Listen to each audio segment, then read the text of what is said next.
यह Bible in one year का हिंदी प्रकरण है। 303वां दिन, जीवन के लिए आपकी कुंजी। मडोना ने कहा, जब मैं बड़ी हो रही थी तो यीशु मेरे पिक्चर के अभिनेता मेरे सबसे प्रिय आदर्श थे। नेपोलियन बोनापार्ट ने कहा, मैं पुरुषों को जानता हूं और मैं आपसे कहता हूं कि यीशु मसीह साधारण पुरुष नहीं थे। उपन्यासकार H.G. वेल्स ने कहा, मैं एक इतिहासकार हूं, मैं कोई विश्वासी नहीं हूं, लेकिन गलीली का यह निर्धन प्रचारक अविश्वसनीय रूप से इतिहास का केंद्र है। बल्कि जो लोग खुद को इस निर्धन प्रचारक का अनुयायी नहीं बताते हैं, वे भी मानते हैं कि यीशु के बारे में कुछ तो असाधारण है। जीवन की मुख्य कुंजी यीशु है। यह समझना कि बाइबल यीशु है, एक कुंजी है। यीशु का परमेश्वर का चरित्र समझना कुंजी है। हमारे जीवन को व्यवस्थित बनाने की कुंजी यीशु ही है और कोई भी नहीं। बल्कि कोई स्वर्गदूत भी यीशु की तुलना नहीं कर सकता। इब्रानियों 1 का 1 से 14। यदि आप जानना चाहते हैं कि परमेश्वर कैसे हैं, तो यीशु को देखिए। वह कहते हैं, जिसने मुझे देखा है उसने पिता को देखा है। आपको परमेश्वर के बारे में जो भी पढ़ना है और समझना है, तो आपको बाइबल को यीशु की दृष्टि से पढ़नी होगी। वह परमेश्वर का अंतिम प्रकटीकरण है। भजन संहिता 119 का 129 से 136 तक। यीशु हमें अपने पापों से शुद्ध करते हैं। बाइबल पढ़ना एक तरह से बहुत तेज प्रकाश वाले एक दर्पण को देखना है। तेरी बातों के खुलने से प्रकाश होता है। प्रकाश प्रकट करता है कि हमारे जीवन में क्या गलत है और हमें क्या शुद्ध करने की जरूरत है। यह उन बातों को प्रकट करता है जो हमारे और परमेश्वर के बीच में बाधा पैदा करती है। जब यीशु ने आपके पापों के लिए शुद्धता प्रदान की, तो यह बाधा हट गई। यीशु के द्वारा आप निश्चिंत रह सकते हैं कि परमेश्वर का मुख आप पर प्रकाशमान होगा। भजनकार की तरह प्रार्थना करें, जैसी तेरी रीति अपने नाम की प्रीति रखने वालों से है, वैसे ही मेरी और भी फिर कर मुझ पर अनुग्रह कर। मेरे पैरों को अपने वचन के मार्ग पर स्थिर कर और किसी अनर्थ बात को मुझ पर प्रभुता न करने दे। मुझे मनुष्यों के अंधेर से छुड़ा ले, तब मैं तेरे उपदेशों को मानूंगा। अपने दास पर अपने मुख का प्रकाश चमका दे। भजनकार की प्रार्थना पापों से शुद्ध करने के लिए यीशु के महान कार्य का पूर्वाभास है। यीशु के द्वारा आप इस विश्वास से हमेशा परमेश्वर की ओर फिर सकते हैं कि वह आप पर अनुग्रह करेंगे, क्योंकि जो उनके नाम से प्रीति रखते हैं वह हमेशा उन पर दया करते हैं। परमेश्वर, यीशु के लिए धन्यवाद। आपकी दया के लिए आपको धन्यवाद। मुझ पर कोई भी पाप प्रभुता न करने पाए। मुझे घमंड, लालसा, लोभ, ईर्ष्या, प्रार्थनाहीनता, होड़ तथा जीवन की अन्य सभी लालसाओं से दूर रखिए। मैं प्रार्थना करता हूँ कि आज आप अपना मुख मुझ पर प्रकाशमान कीजिए। नया नियम, इब्रानियों 1 का 1 से 14। यीशु स्वर्गदूतों से बढ़कर है। यीशु अनोखे हैं और आपको जो भी चाहिए वह यीशु ही हैं। जैसा कि यूजीन पीटरसन बताते हैं, आपको यीशु और स्वर्गदूतों की ज़रूरत नहीं है। आपको यीशु और मूसा की ज़रूरत नहीं है। आपको यीशु और याजक की ज़रूरत नहीं है। यह शब्द उस हाइफन को निकाल देता है जो कि और है। आपको सिर्फ यीशु की ज़रूरत है। इब्रानियों की पुस्तक इस बारे में है कि यीशु कौन है और वह किस तरह से किसी भी अन्य शिक्षा या धार्मिक व्यवस्था से महान है। यह पुराने नियम के भविष्यवक्ताओं के साथ यीशु की तुलना से आरंभ होती है। यह अद्भुत सत्य को समझाती है कि परमेश्वर ने किस तरह से भविष्यवक्ताओं के द्वारा कहा था, लेकिन फिर भी यह बताती है कि यीशु उनसे भी ज़्यादा अच्छे हैं। वह सभी चीज़ों के वारिस हैं। वह सृष्टि की रचना में शामिल थे। वह परमेश्वर के अंतिम प्रगटीकरण हैं। वह आपको संभालते हैं। वह आपके मुक्तिदाता हैं। इन सब का कारण इसमें छिपा है कि यीशु कौन है।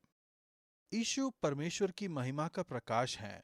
उनके तत्व की छाप हैं। जैसा कि संदेश बताता है, वह परमेश्वर का सटीक दर्पण है और उनमें परमेश्वर के चरित्र की छाप है। यीशु हमारे जीवन को सुलझाने के लिए आए हैं। वह पापों को धोकर ऊंचे स्थानों पर महिमामयी के दाहिने जा बैठे हैं। जाकर बैठना इस बात का संकेत है कि उनका कार्य पूर्ण हुआ है। हमेशा से ऐसे लोग रहे हैं जो इस सच्चाई को अपना नहीं सके। आज कुछ लोग बहस कर रहे थे कि यीशु सिर्फ एक महान धार्मिक गुरु थे। इब्रानियों के लेखक कहते हैं, और स्वर्गदूतों से उतना ही उत्तम ठहरा जितना उसने उससे बड़े पद का वारिस होकर उत्तम नाम पाया। फिर वह स्वर्गदूतों की तुलना में यीशु की उत्तमता का उल्लेख करते हैं। बाइबल स्वर्गदूतों के बारे में तकरीबन 3000 रेफरेंस उल्लेख हैं। हम उनके बारे में क्या जानते हैं? इस लेखांश में हम देखते हैं कि स्वर्गदूत आराधना करते हैं और परमेश्वर की सेवा करते हैं। वे परमेश्वर के संदेशवाहक हैं। वे आत्मिक प्राणी हैं जो मसीहा की सेवा करते हैं। उन्हें उन लोगों की सेवा करने के लिए भेजा जाता है जो उद्धार प्राप्त करेंगे। स्वर्गदूत आपको बचाते हैं और आपकी रक्षा करते हैं। उदाहरण के लिए, एक स्वर्गदूत ने गेत्सेमनी बाग में यीशु को सामर्थ्य दी। हर एक चर्च के पास एक है, लेकिन परमेश्वर उनके पिता नहीं हैं। इस तरह से यीशु उनसे कहीं ज्यादा उत्तम और हर एक मसीही स्वर्गदूत से ज्यादा उत्तम है, क्योंकि परमेश्वर हमारे पिता हैं। इब्रानियों की पुस्तक के लेखक पुराने नियम में से 7 वचनों का उल्लेख करते हैं, यह बताने के लिए कि यीशु मसीहा स्वर्गदूत से उत्तम है। ये सभी पद उन लोगों के लिए जवाब हैं जो यह कहते हैं कि यीशु सिर्फ एक स्वर्गदूत हैं या एक महान धार्मिक गुरु के समान हैं। इन चर्चा का विषय इब्रानियों की पुस्तक 1:8 में है, जो पुत्र के बारे में कहता है कि तेरा सिंहासन, हे परमेश्वर, यह यीशु की दिव्यता का आरोपण है। परमेश्वर, आपको धन्यवाद कि आपने हमारी सुरक्षा और रक्षा के लिए अपने स्वर्गदूतों को भेजा। आपको धन्यवाद कि वे हमारी सेवा करते हैं, लेकिन हम यीशु के लिए आपको और भी धन्यवाद देते हैं, जो कि सभी स्वर्गदूतों से भी उत्तम है।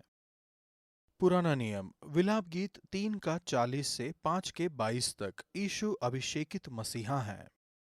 विलाप गीत के लेखक कहते हैं कि हम परमेश्वर की ओर मन लगाएं और हाथ फैलाएं। मन लगाना और हाथ उठाना साथ साथ होने चाहिए। प्रार्थना में हाथ उठाना विचित्र या अनोखी बात नहीं है। यह पुराने और नए नियम में प्रार्थना का पारंपरिक तरीका है। लेखक लोगों को प्रार्थना करने और यह कहने के लिए बुलाते हैं कि हम अपने चाल चलन को ध्यान से परखें और यहोवा की ओर फिरें। यह विश्वास के जीवन में एक महत्वपूर्ण अनुशासन है। यदि आपके जीवन में कोई ऐसा क्षेत्र है जिसे आपको बदलना जरूरी है, तो परमेश्वर से कहिए।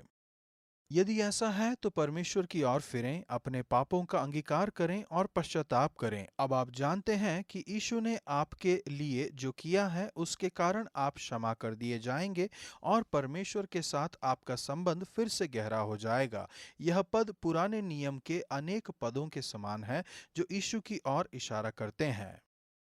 विलाप गीत के लेखक कहते हैं, परंतु हे यहोवा, तू तो सदा तक विराजमान रहेगा, तेरा राज्य पीढ़ी पीढ़ी बना रहेगा। इब्रानियों की पुस्तक का लेखक कहता है, हे परमेश्वर, तेरा सिंहासन युगानुयुग रहेगा। इस कारण परमेश्वर, तेरे परमेश्वर ने तेरे साथियों से बढ़कर हर्ष रूपी तेल से तुझे अभिषेक किया है। यीशु परमेश्वर के अभिषिक्त मसीहा हैं। वही हैं जिनका उल्लेख सभी वचन करते हैं। परमेश्वर के लोग प्रभु के अभिषिक्त की अपेक्षा कर रहे थे। विलाप गीत के लेखक प्रभु के अभिषिक्त के बारे में कहता है। अभिषिक्त के लिए इब्रानी में शब्द है मसीहा, जिससे हमें मसीह शब्द मिलता है। वह आगे कहता है, यह कटोरा तुझ तक भी पहुंचेगा। यीशु उस कटोरे के बारे में कहते हैं जिसे वह पीने पर थे। यीशु पाप के विरुद्ध परमेश्वर के क्रोध के कटोरे के बारे में सोच रहे थे। परमेश्वर का क्रोध हमारे जैसा नहीं है। इसमें डाह, ओछापन या पाखंड के कोई तत्व नहीं रहते। यह पाप के प्रति परमेश्वर की पवित्र और प्रेम पूर्ण प्रतिक्रिया है। इस तरह के पद हमें यह समझने में मदद करते हैं कि परमेश्वर की नज़र में हमारे पाप कितने गंभीर हैं, और यह कितना अद्भुत है कि यीशु ने क्रूस पर आपके लिए और हमारे लिए परमेश्वर का क्रोध सहा। भविष्यवक्ता देखते हैं कि अपने पापों के कारण वे परमेश्वर से अलग हो गए हैं। तूने अपने को मेघ से घेर लिया है कि तुझ तक प्रार्थना न पहुंच सके। जब यीशु ने परमेश्वर के क्रोध का कटोरा पिया और पापों के लिए शुद्धता प्रदान की, तो वह अवरोध हट गया। जब विलाप के गीत के लेखक ने प्रार्थना की, तो उस प्रार्थना का यह उत्तर था, हे यहोवा, हमको अपनी ओर फेर, तब हम फिर सुधर जाएंगे। प्राचीन काल की नाई हमारे दिन बदल कर ज्यों के त्यों कर दे। अभिषिक्त यीशु के कारण जिन्होंने परमेश्वर के क्रोध का कटोरा पिया, परमेश्वर की उपस्थिति मेघ से घिरी हुई नहीं रही और आपकी प्रार्थनाएं उन तक पहुंच सकती हैं। आप अपना हृदय और अपने हाथ परमेश्वर की ओर उठा सकते हैं। वह आपको पुनर्गठित करेंगे और आपको नया करेंगे। हालांकि बाइबल में न्याय के बारे में कई शब्द हैं, लेकिन उन्हें यीशु की दृष्टि से पढ़ा जा सकता है, जिन्होंने परमेश्वर के चरित्र की सच्चाई प्रकट की और आपको पापों से शुद्ध किया है।